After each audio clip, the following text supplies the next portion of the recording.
दोस्तों, भारत आत्मनिर्भरता की इस मुहिम के चलते हर सेक्टर में अपने पांव मजबूती से पसारता हुआ आ रहा है। बात हो डिफेंस की, टेक्नोलॉजी की या मैन्युफैक्चरिंग सेक्टर की, आज भारत विश्व स्तर पर हर क्षेत्र में स्वदेशी तकनीकों के बल पर अपने परचम लहरा रहा है। लेकिन वहीं एक सेक्टर ऐसा भी है जिसके लिए भारत आज भी दुनिया के बाकी देशों पर निर्भर करता है, और वह सेक्टर कोई और नहीं बल्कि एनर्जी सेक्टर है। वहीं इसी एनर्जी सेक्टर से जुड़ी दो काफी महत्वपूर्ण खबर निकलकर सामने आ रही है, जहां पहली खबर भारत की बात ना मानते हुए सऊदी अरब एनर्जी सेक्टर की वजह से ही आज भारी नुकसान का सामना कर रहा है, और वहीं दूसरी खबर भारत के 4 एनर्जी सिक्योरिटी पिलर्स को लेकर है। साथ ही साथ मैक्सिको के साथ हुई एक बड़ी डील को लेकर भी है। इस वीडियो में हम विस्तार से चर्चा करने वाले हैं इन दोनों ही खबरों के बारे में। लेकिन उससे पहले अगर आप हमारे चैनल पर पहली बार आए हैं तो नीचे दिए गए सब्सक्राइब बटन को दबाकर बेल नोटिफिकेशन को ऑन कर लें, जिससे हमारी वीडियो की डेली नोटिफिकेशन आप तक सबसे पहले पहुंच सके। दोस्तों, जैसा कि हम सब जानते हैं कि भारत रूस यूक्रेन युद्ध से पहले सऊदी अरब से काफी भारी मात्रा में अपने क्रूड ऑयल का इंपोर्ट करता था, लेकिन रूस द्वारा भारत को मिलते हुए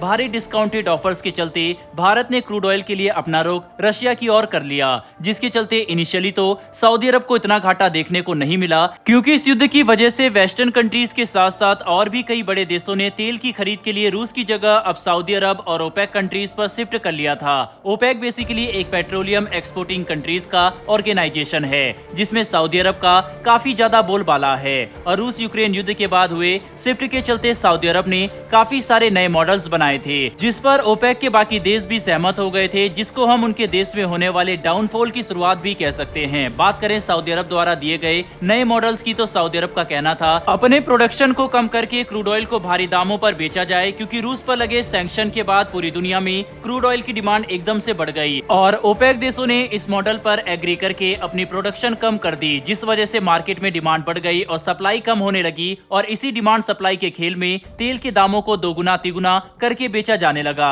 शुरुआत में तो सऊदी अरब की ये स्कीम अच्छी चली, लेकिन बाद में धीरे धीरे देशों ने महंगे तेल का एक्सपोर्ट करना कम कर दिया, क्योंकि कोविड-19 महामारी के बाद सभी देश अपनी आर्थिक स्थिति से जूझ रहे थे, और ऐसे में महंगे तेल का बार बार एक्सपोर्ट करना उनके लिए भी मुश्किल था, जिस वजह से आज सऊदी अरब को भारी इकोनॉमिक क्राइसिस देखने पड़ रहे हैं। हाल ही में IMF द्वारा जारी की गई world economic outlet growth projection के जरिए पता चला है कि कैसे सऊदी अरब की जीडीपी जो 2022 में 8.7% थी, वो एकदम से गिरकर साल 2023 में 1.9% हो गई, और आने वाले 2024 में उम्मीद जताई जा रही है कि ये ज्यादा ना बढ़ते हुए बस 2.8% तक ही पहुंचेगा, जो कि सऊदी अरब के लिए काफी चिंता का विषय है, क्योंकि जहां पिछले साल ऑलमोस्ट सभी कंट्रीज से ज्यादा जीडीपी मेंटेन करने वाला सऊदी आज 2% भी पूरा नहीं कर पाया। दोस्तों, आपको बता दें कि सऊदी अरब और बाकी ओपेक कंट्रीज की इकोनॉमी का मेन सोर्स क्रूड ऑयल ही है, जिस वजह से आज ये सभी देश इकोनॉमिक क्राइसिस झेल रहे हैं। सऊदी अरब के एक्सपोर्ट्स पर ध्यान दे तो पहले 84% टोटल एक्सपोर्ट का क्रूड ऑयल का एक्सपोर्ट होता था, लेकिन अब वही गिरकर 74% हो गया है, जो कि काफी बड़ा गैप है।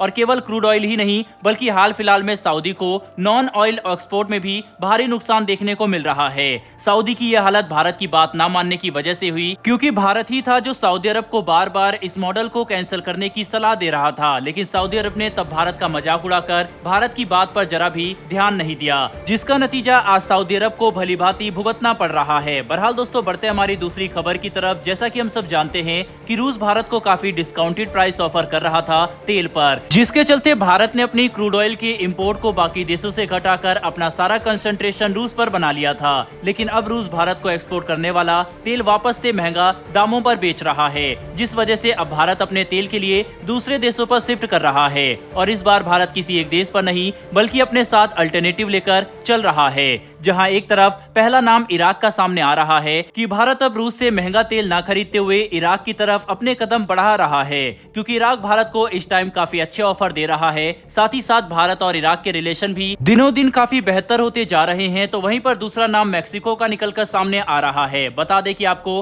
भारत ने 2022 में मैक्सिको से $3 बिलियन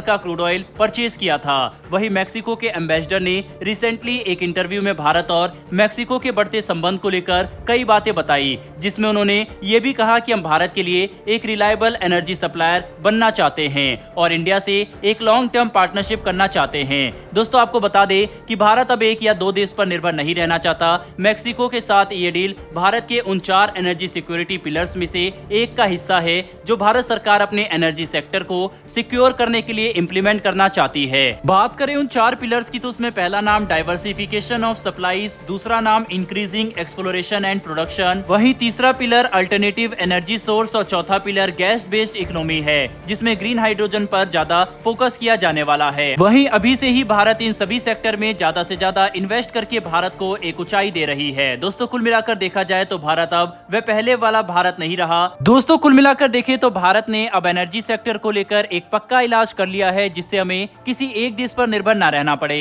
भारत की इस नीति पर आपकी क्या राय है, कमेंट बॉक्स में लिखकर जरूर बताइएगा। साथ ही अगर आपको ये इन्फॉर्मेशन और वीडियो पसंद आई हो तो वीडियो को लाइक करके हमारी आने वाली डेली ऐसी वीडियो के लिए चैनल को सब्सक्राइब कर बेल नोटिफिकेशन को जरूर दबा लें। फिर मिलेंगे ऐसी एक नई वीडियो के साथ। धन्यवाद। जय हिंद।